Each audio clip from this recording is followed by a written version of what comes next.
Selamat datang di podcast Merapi. Ngobrol random, namun tetap sopan, santun, santuy. Halo Sahabat PMI, berjumpa lagi di podcast Merapi.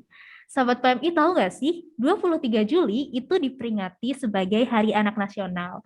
Nah, podcast Merapi nggak mau ketinggalan juga nih untuk turut serta merayakan Hari Anak ini.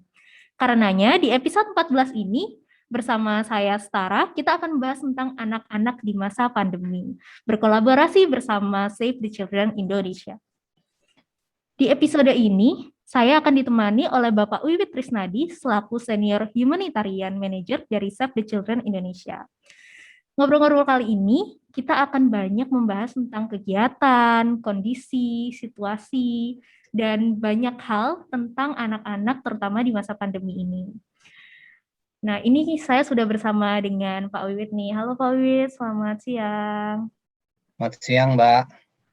Iya, ngomongin tentang anak nih Pak, memperingati Hari Anak Nasional ini, apakah dari Save the Children itu punya kegiatan atau program khusus nih Pak? Atau yang mungkin setiap tahun dilakukan atau tahun ini agak ada berbeda nih karena kita masih dalam kondisi pandemi. Bagaimana Pak? Ya, terima kasih, Mbak. Tahun ini kita memang punya program yang lebih spesifik ya, karena ada situasi COVID juga ya, kita masih dalam situasi pandemi. Maaf saya tidak pakai masker karena saya lagi di rumah ya, bekerja dari rumah sesuai dengan anjuran pemerintah. Nah, jadi kita membuat yang namanya Pekan Berpihak pada Anak. Jadi kita dari tanggal 27, 28, dan 29 Juli dalam rangka Hari Anak ini kita membuat pekan yang itu sebenarnya praktis apa atau pengalaman-pengalaman learning apa yang ada di Save the Children itu akan kita sampaikan kepada publik. Nah, berbeda dengan sebelumnya kalau itu dulu kita masih bisa melakukannya secara offline atau tatap muka. Nah, sekarang itu semua dilakukan secara virtual. Jadi exhibition-nya dilakukan secara virtual. Ada 5 tema, yaitu ada di humanitarian, ada kemudian perlindungan anak, kemudian ada pendidikan, kesehatan, dan juga teknologi yang kita bawa untuk dibagikan kepada khalayak ramai dalam rangka Hari Anak ini. Nah, ini semacam apa ya, kemenangan anak-anak lah. Kita mau menunjukkan apa sih anak-anak, pentingnya anak-anak di dalam program-programnya yang harusnya kita lakukan semua gitu. Itu. Oke. Berarti cukup banyak dan sepertinya cukup panjang ya Pak untuk memperingati Hari Anak ini timeline-nya. Nah, ya, 27, 28, 29 dari pagi sampai sore. Kalau mau exhibition 24 jam. Jadi silakan masuk secara virtual 24 jam gitu. Wow, ya. Nah, tadi kan Pak Wiwit sempat membahas tentang pandemi nih dan anak-anak. Nah, sebenarnya Pak, kalau misalnya terutama di masa sekarang ini ya Pak, di masa PPKM ini, untuk saat ini tingkat kerentanan anak itu seperti apa sih Pak? Bagaimana kondisinya mengingat pandemi sudah berlangsung selama 1 tahun dan juga hampir semua tingkatan itu berakibat mendapatkan dampak gitu kan Pak. Untuk anak-anak sendiri kerentanannya seperti apa Pak? Saya pikir anak-anak juga termasuk kelompok yang rentan ya. Kalau kita berasumsi bahwa anak-anak punya imun tubuh yang lebih kuat gitu ya. Nah, ternyata tidak. Data menunjukkan bahwa lebih dari 315.000 anak-anak ya, itu artinya 12,6% dari seluruh yang terdampak gitu ya, kurang lebih ya. Nah, itu adalah anak berusia 0 sampai 18 tahun. Jadi di bawah 18 tahun gitu ya. Nah, itu jumlahnya ada jumlahnya kurang lebih dari 315.000 anak. Nah, angka kematiannya juga cukup tinggi, jadi 707 kematian gitu ya. Nah, ini sebetulnya cukup memprihatinkan juga buat kita. Nah, berapa yang masih aktif case, artinya mereka masih dalam pengobatan, itu kurang lebih ada hampir 50.000 orang anak. Artinya angka anak-anak yang terdampak COVID ini cukup besar gitu ya. Itu anak usia 0 sampai 2 tahun, usia sekolah gitu ya. Itu cukup tinggi gitu ya. Jadi itu memang kerentanan anak-anak juga sama besarnya dengan kerentanan orang dewasa ya untuk dalam situasi pandemi ini gitu. Berarti kalau misalnya dibandingkan orang dewasa, apakah anak-anak jauh lebih rentan atau sebenarnya tetap setara, Pak? Sebenarnya kita bisa bilang setara ya, karena terdampaknya juga kita bilang 12,6% dari jumlah anak-anak, jumlah orang yang positif itu adalah usia anak gitu ya. Jadi cukup lumayan besar juga gitu ya, saya bilang. Oke, berarti dari tadi sekitar 12,6% itu terdampak dan sekitar ada 707 kematian dari anak-anak itu sendiri. Nah, Ya. kalau dari Save the Children sendiri, apakah ikut turun langsung untuk memantau kegiatan anak-anak di masa pandemi ini nggak, Pak? Iya, Save the Children jelas melakukan ya, yang sedang kita akan lakukan ini yang pertama adalah kita memang mensupport pemerintah untuk melakukan testing terhadap COVID ini. Nah, jadi kita ingin melihat menyasar kelompok-kelompok yang memang mungkin tidak bisa mengakses layanan testing COVID ini gitu ya, termasuk juga tracing-nya. Nah, salah satu kelompok yang menjadi sasaran kita adalah anak dengan disabilitas dan keluarganya. Mereka cukup sulit ya untuk mengakses itu. Nah, ini salah satu kelompoknya. Yang lain adalah kita juga melakukan dukungan psikososial. Dukungan psikososial ini kita berikan kepada anak-anak yang terdampak. Nah, satu hal yang penting yang juga sedang kita proses bersama dengan Kementerian Sosial, KPPA, Kementerian Pemberdayaan Perempuan Perlindungan Anak itu adalah untuk anak-anak yang terpisah dari keluarganya. Nah, ini terpisah bisa bersifat sementara, bisa bersifatnya permanen, misalnya orang tuanya meninggal dan sebagainya. Nah, kita harus memikirkan tidak sekedar makan gitu ya, kebutuhan fisik mereka, tetapi ada yang lebih penting dari itu, yaitu adalah kebutuhan kedekatan gitu ya, pengasuhan mereka. Bagaimana mereka dapat penjaminan pengasuhan gitu. Kadang-kadang kan kita dengan mudah mengatakan, oh ya udah nanti diasuh sama temannya, saudaranya gitu. Tapi kita harus juga melihat apakah saudaranya ini punya kemampuan juga untuk mengasuh anak ini. Baik kemampuan secara finansial maupun kemampuan secara emosional. Ini yang juga diperhatikan. Nah, ini menjadi penting dan sering terabaikan gitu. Juga anak-anak yang terpisah karena orang tuanya harus isolasi. Walaupun bersifat sementara, mungkin gadgetnya sudah dipenuhi dengan di top up uangnya ya, untuk bisa dia memesan makanan secara online gitu. Tapi yang mereka butuhkan tidak hanya sekedar makan kan, mereka juga butuh hal-hal lain yang support gitu ya. Nah, ini yang menjadi perhatian. Lainnya yang juga kita lakukan adalah untuk isoman ya, untuk keluarga yang isoman. Keluarga isoman ini kita sedang menyusun satu program yang sudah siap berjalan, itu adalah untuk food distribution-nya. Jadi bagaimana mereka secara gizi itu kita perhatikan untuk bisa memenuhi kebutuhan mereka gitu. Itu beberapa hal. Nah, kita juga berikan dukungan psikososial karena pemerintah sudah menjalankan program vaksin untuk anak ya. Ya, jadi kita memberikan dukungan psikososial untuk anak-anak yang karena cukup banyak anak-anak yang juga takut, kaget gitu ya. Nah, ini kemudian bagaimana kita mendampingi secara psikososialnya, jadi biar mereka nyaman, mereka tidak histeris atau tidak menimbulkan ketakutan yang berlebihan gitu. Itu sih yang kita lakukan sekarang sampai saat ini gitu ya. Nah, khusus untuk testing ya, ini sebenarnya tidak berhenti di testing. Jadi khususnya kayak misalnya kalau keluarga-keluarga disabilitas, biasanya karena banyak dari keluarga khususnya anak-anak itu belum mandiri, yang anak disabilitasnya belum mandiri, ini ketika mereka positif atau orang tuanya positif, ini anaknya menjadi PR besar gitu. Jadi tidak bisa isolasi itu dilakukan secara sendiri. Mungkin akhirnya harus isolasinya keluarganya gitu. Jadi orang tuanya itu atau saudaranya ikut juga terisolasi gitu. Nah, ini yang memang harus dipikirkan bagaimana cara melakukan isolasi untuk anak-anak yang punya kebutuhan khusus ini gitu. Oke, Pak, berarti semisal nih Pak, saya kan sedikit cerita Pak, saya punya kenalan nih Pak.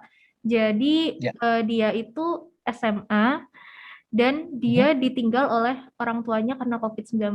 Jadi sorenya ibunya meninggal, malamnya ayahnya meninggal. Nah, itu semisal butuh dukungan dari Save the Children, itu teknisnya bagaimana ya, Pak? Apakah udah disebarluaskan ke masyarakat atau bagaimana? Ya, penyebar luasannya nanti itu akan segera dilakukan. Jadi minggu ini kita kemarin sudah koordinasi dengan Kementerian Sosial dan Kementerian KPPA ya. Nanti kemudian Kementerian Sosial juga akan menggerakkan yang namanya pekerja sosial atau social worker mereka yang ada memang di Kementerian Sosial itu untuk menjangkau anak-anak itu. Bagaimana mereka dipastikan untuk dapat dapat layanan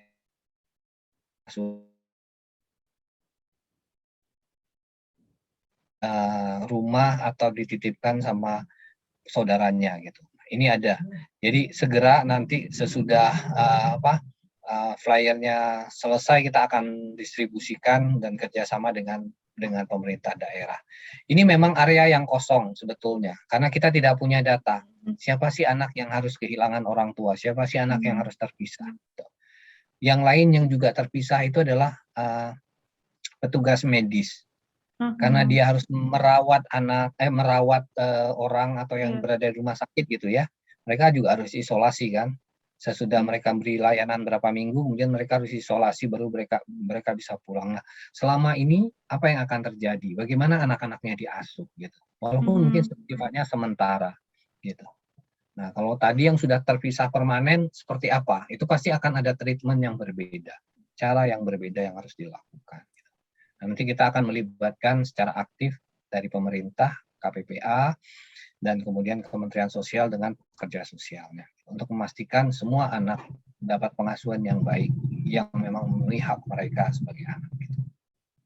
Berarti kegiatan dari Save the Children Indonesia ini mencangkup hampir semua anak-anak dalam artian sangat memikirkan kayak anak dari nakes, anak disabilitas, itu sangat luas sekali ya Pak cakupannya. Dan kadang tuh tidak terpikirkan oleh masyarakat gitu loh Pak. Apa yang tidak dipikirkan oleh masyarakat tuh ternyata juga sudah dipikirkan dan nantinya akan ada pemantauan dari pemerintah dan juga Save the Children Indonesia itu sendiri. Ya. Berarti tadi membicarakan tentang pemantauan anak, Pak. Apakah dari Save the Children juga melakukan koordinasi dengan orang tua dari si anak-anak ini berkaitan dengan pemberian pengertian tentang pandemi, Pak? Mengingat anak-anak kecil kan mungkin yang mungkin usianya masih di bawah 12 tahun mungkin masih belum mengerti tentang adanya situasi ini. Itu bagaimana, Pak? Apakah ada koordinasi dengan orang tua? Iya, kalau kita ketika bicara sama anak gitu ya, dengan prinsip bahwa anak karena belum secara kematangan sosial emosionalnya belum ya, maka yang menjadi penting itu adalah para pengasuhnya sebetulnya, orang tuanya atau keluarganya menjadi target yang penting di dalam memberi penyadaran kepada anak-anak ini gitu. Nah, inilah yang memang jadi program itu tidak bisa hanya menyasar kepada anak, harus menyasar juga kepada keluarganya. Gitu. Keluarga lah nanti yang akan bisa mendukung anak-anaknya, memberi pengertian kepada anak-anaknya, bagaimana seharusnya mereka melakukan menjelaskan kepada anak-anak tentang pandemi ini. Gitu. Bagaimana mereka menjelaskan kepada anak-anaknya mengapa anak-anaknya jangan keluar rumah. Jangan bermain-main misalnya di tempat terbuka, maksudnya di arena bermain gitu ya, atau di mall kayak begitu. Sebetulnya itu yang penting diberi penyadaran gitu kepada anak-anaknya, karena susah juga mengajarkan anak-anak lalu menggunakan masker gitu. Dan juga kan terlalu lama menggunakan masker buat usia anak kan juga tidak terlalu baik ya, berbeda sama orang dewasa. Nah ini yang dipilih, yang pilihannya adalah tetap membuat anak-anak itu di rumah. Dan ketika di rumah, orang tua, keluarga itu harus bisa membuat anak itu nyaman. Dia merasa homey benar di rumah, tidak tertekan gitu. Sementara dan ada ancaman lain gitu. Bagaimana biar anaknya nggak ribut, ya kasihnya gadget gitu kan. Nah ini artinya kayak memindahkan satu masalah ke masalah lain gitu. Jadi Iya, iya, iya, itu yang benar. memang perlu hati-hati juga ya kita, apa yang akan kita lakukan untuk anak-anak kita gitu. Ya, berarti tetap ada koordinasi dan mungkin ini apa? Ada penyuluhan juga untuk orang tua terkait dengan edukasi kepada anak juga ada, Pak. Iya, Ah, perlu dilakukan, dan keluarga adalah salah satu target khususnya orang tua. Jadi kita punya mm, bisa communication ya, and community mm. engagement, dan itu sangat sangat sangat menyasar orang tua gitu ya. Nah, itu. Eh, kita balik lagi nih, Pak, membicarakan tentang COVID-19 di Ya. anak-anak. Nah, untuk resikonya, apakah resikonya sama dengan orang dewasa? Resiko pada anak yang terpapar COVID apakah sama, dan juga apakah penanganannya juga sama dengan orang dewasa, Pak? Ataukah ada resiko yang khusus untuk anak-anak dan juga penanganan yang khusus untuk anak-anak, Pak? Nah, kalau anak-anak kan ada hal yang sangat berbeda ya. Karena misalnya gini, untuk usia anak-anak tertentu kalau dia harus isolasi sendiri di tempat Mhm, yang harus melayani, apakah dia siap gitu? mhm, Apakah dia siap terpisah dengan keluarga? Jadi kan mhm, akhirnya ada kemungkinan, ada potensi anak-anak itu akan ketika isolasi dia harus isolasi bersama keluarga atau bersama mhm. orang tua atau salah satu orang tuanya gitu. Nah, akhirnya apa? Potensi orang tuanya juga akan Juga positif, terpapar, iya. akan Mhm, terpapar gitu. Nah, jadi ini hal-hal yang memang akhirnya anaknya, mungkin satu orang anak itu bisa akhirnya membuat ibunya atau bapaknya yang mengawal atau saudaranya atau neneknya itu kemudian juga ikut terpapar. Karena mhm. mereka juga harus mengasuh, harus menjaga anak-anak ini ketika menjalani isolasi mandiri. Kita sulit ya, mungkin kecuali anak-anaknya sudah usia 16, 17 atau 15 tahun, itu mungkin Mhm, mungkin masih bisa diajak untuk iya, menjalankan seperti itu. Tapi ketika anak-anaknya di usia yang katakanlah balita, perlu diingat bahwa umur 0 sampai 6 tahun itu ada mhm, 233.000 anak yang positif. Artinya jumlahnya lebih besar, hampir sepertiga ya. iya, Hampir 2/3, sorry, 2/3 iya, dari 2/3 dari anak-anak itu ada di usia 0 sampai 6 tahun. Nah, ini kan usia yang sangat rentan nih, iya, usia sangat rentan, dan ini mereka kalau mereka mau melakukannya sendiri, maaf, 0 sampai 6 tahun, 0 sampai 6 tahun itu 82.000. Ya kurang lebih sepertiga, mhm, hampir sepertiganya lah. Nah, kalau yang 7 sampai 18 yang 2/3-nya. Nah, mhm, kalau mereka memang dibiarkan sendiri, itu pasti nggak akan mungkin. iya, Ya, belum belum matang lah, belum siap iya, secara fisik maupun secara emosional ya. Mereka masih butuh pelekatan yang besar dengan orang tua. Nah, mhm, ini kemungkinan untuk terpapar juga sama. Dan ini juga berlaku kebalikannya. Kalau orang tuanya terpapar, kemudian anaknya masih usia balita atau baduta, oh, bawah 2 tahun, ini juga sulit kan? Ada yang iya, kemarin saya juga dapat cerita dari salah satu orang teman, dia positif, dia masih memberikan ASI ke anaknya gitu ya, ASI mhm, eksklusif. Nah, bagaimana kemudian ini terjadi? iya, mhm. Sangat.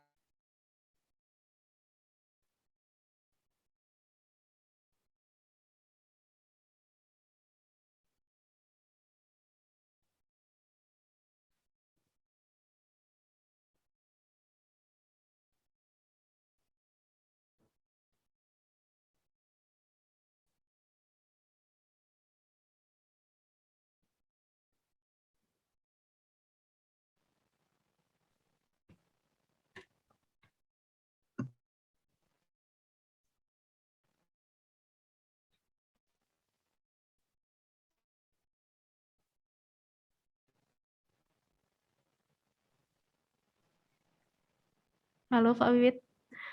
Ya, Iya, mohon maaf tadi agak terputus, Pak. Mungkin bisa oh, dijelaskan ulang.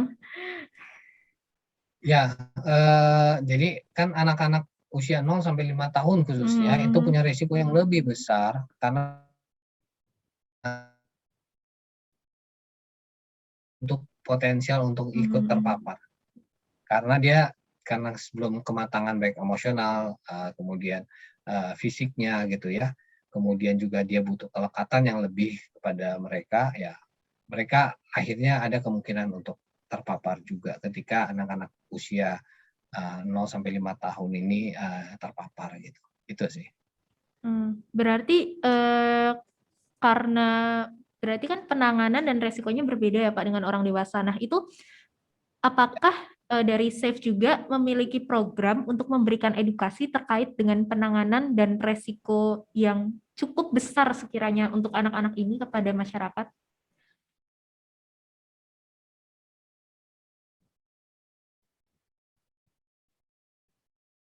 Program yang untuk memberikan bagaimana mengedukasi mereka ya, orang tua ini dan anak-anak ini, khususnya untuk anak-anak yang di usia di bawah 2 tahun, Mbak Duta gitu ya, atau 1000 hari pertama kehidupan. Jadi itu mulai dari ibu hamil sampai dengan anak usia 2 tahun gitu ya, sebelum ulang tahun 2 tahun. Kenapa? Karena ini adalah masa golden age-nya kan. Jadi memastikan asupan gizinya, memastikan kemudian ASI-nya itu tetap berjalan dalam situasi pandemi seperti apa gitu ya. Kemudian menghadapi situasi-situasi lain. Nah, ini yang menjadi perhatian kita khususnya di 1000 hari pertama kehidupan ini gitu. Itu kita sedang bersama dengan FASI, kita sedang berdiskusi intens bagaimana kita melakukan intervensi ini gitu. Gitu. Oke, Pak. Selanjutnya kita mungkin akan membahas tentang vaksin nih, Pak. Kan vaksin yang saya riset, Pak, dari data yang saya baca, itu vaksin dilakukan untuk anak sekitar 12 sampai 17 tahun ya, Pak? Iya. Untuk yang di bawah 12 tahun berarti itu belum ada vaksinnya, Pak? Belum direkomendasikan. Nah, itu dari Save the Children sendiri terkait dengan vaksin pada anak itu bagaimana Pak? Maksudnya pendapatnya dan opininya? Vaksin anak gitu ya, sebetulnya anak karena kita melihat bahwa vaksin anak, vaksin yang lebih berisiko dengan vaksin itu kan yang lebih membutuhkan itu adalah untuk yang manula ya istilahnya ya. Ya. Tanya kelompok-kelompok dewasa dulu yang memang didorong karena kenapa? Karena pertama resiko mereka untuk tertular itu lebih besar. Karena mereka misalnya daya tubuh, misalnya untuk yang di atas 50 tahun daya tahan tubuhnya sudah mulai menurun, kemungkinan makannya apa segala macam itu kan sudah mulai gitu. Dan banyak biasanya cenderung banyak penyakit penyerta gitu ya. Nah, jadi itu makanya mereka menjadi prioritas yang pertama. Kemudian usia produktifnya kenapa menjadi perhatian untuk divaksin lebih dahulu? Karena mobilitas mereka yang lebih besar, lebih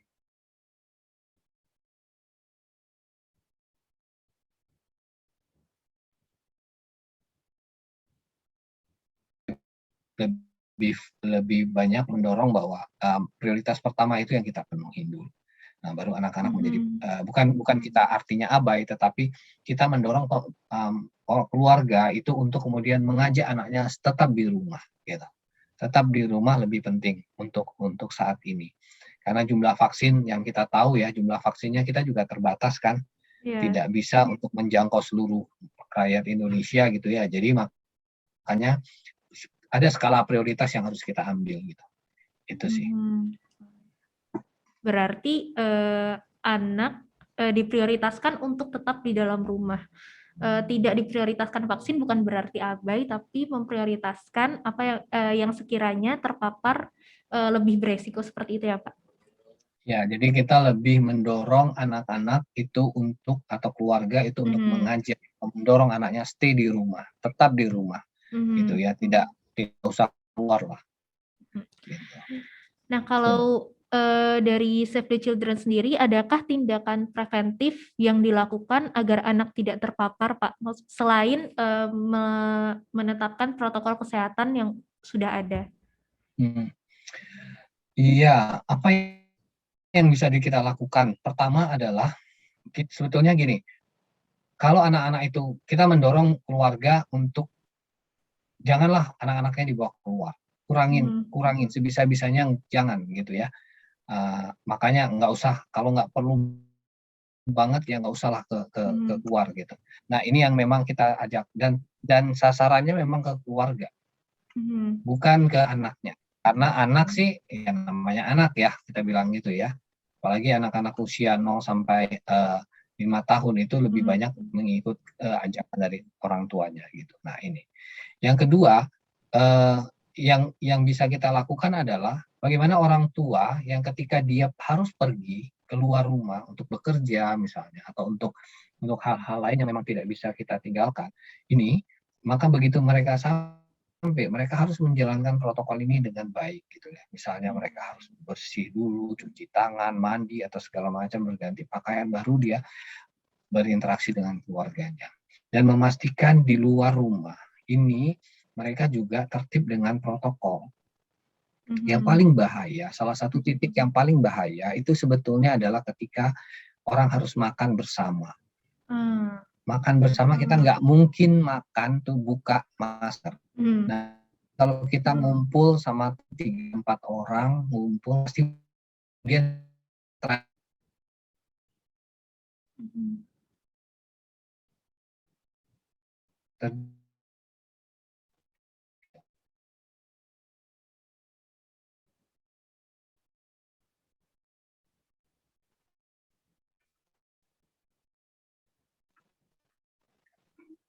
Halo Mbak, putus ya? Iya, Pak. Agak putus-putus. Ya. Hmm. Jadi kalau kalau saya sih orang tua ya, jadi kemudian orang tuanya ketika di luar ini harus tertib gitu. Hmm. Jadi jangan ketika anak sudah di rumah, kemudian orang tuanya tidak tertib di luar atau saudara-saudara gitu ya, keluarga yang dewasa yang pulang gitu kemudian tidak tertib, ya kemungkinan anak-anaknya untuk terpapar juga besar gitu. Hmm. Apalagi kalau udah melewati makan siang bersama dan sebagainya itu makan pasti buka masker kan? Iya. Nggak mungkin kita makan pakai masker. Nah, ngumpul, ngobrol gitu. Walaupun bawa makanan sendiri dari rumah, iya bawa bekalnya dari rumah, tapi makannya bersama-sama. Gitu. Hmm. Itu sih yang riskan di situ. Jadi orang tua, ya kita kembali ya. Saya nggak bilang kita selalu semua hanya harus orang tua ya, tapi Hmm. mereka adalah ujung tombak dalam untuk memastikan anak-anak ini selamat gitu ya. Ya. Nah, kita udah ngobrol banyak banget nih Pak tentang tadi kondisi situasi, terus berapa jumlah yang terpapar, terus juga gimana memberikan edukasi kepada anak, terus juga bagaimana orang tua berperan penting sebagai ujung tombak untuk menjaga anak-anak ini. Eh, kita karena sudah banyak ngobrol Pak, mungkin Bapak ada sepatah dua patah kata untuk sahabat PMI yang mungkin juga orang tua dari anak-anak yang sedang menonton. Mungkin ada pesan kepada mereka, silahkan Pak Wiwit. Ya, ya.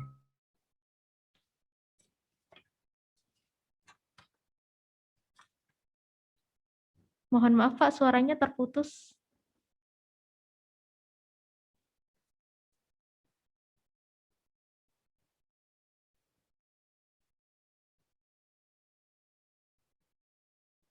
Halo Pak Wiwit.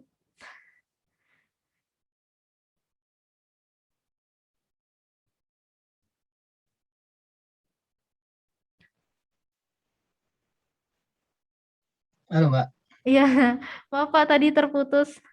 Ya, tahu mungkin biasa. Ya, Ya ya. kalau saya sih ngeliat gini, PMI itu teman-teman PMI itu kan adalah orang yang apa ya, jiwa volunteernya tinggi ya. Jadi Mhm. kalau ada bencana gitu biasanya hampir selalu tuh PMI udah ada di depan paling duluan gitu ya. Itu Mhm. salah satu garda terdepan dalam respon gitu ya. Nah, dan juga banyak aktivitas-aktivitas sosial lainnya yang dilakukan oleh PMI gitu ya. Nah, yang saya cuma mengingatkan kalau pulangnya tolong selama bekerja atau selama menjalankan tugas tolong protokolnya kita pasti patuh gitu loh. Hati-hati dengan pada saat makan khususnya gitu ya. Nah, Mhm. atau kemudian minum bersama. Nah, ini adalah titik-titik krusial yang harus kita jaga. Kita sudah mendorong, kita membantu orang lain, jangan sampai nanti kita lupa kita bawa untuk keluarga kita gitu. Ada keluarga kita yang menunggu gitu ya. Nah, ini yang mungkin kita perlu jaga untuk anak-anak kita atau anak-anak atau saudara kita atau orang tua kita. Nah, ini yang mungkin penting kita perhatikan gitu. Oke, Pak. Untuk orang tua anak di luar sana ada pesan juga, Pak? Ya, pesannya sama gitu ya. Jadi kita nggak bisa, ya kita butuh juga mereka untuk mereka bisa tetap bekerja gitu ya. Tapi ya tolong patuhin protokol ini gitu. Jangan abai gitu. Kalau memang tidak terlalu urgent ya nggak usah keluar lah gitu. Di rumah yang bisa kita lakukan di rumah kita lakukan di rumah gitu. Gitu. Oke, terima kasih Pak Wiwit.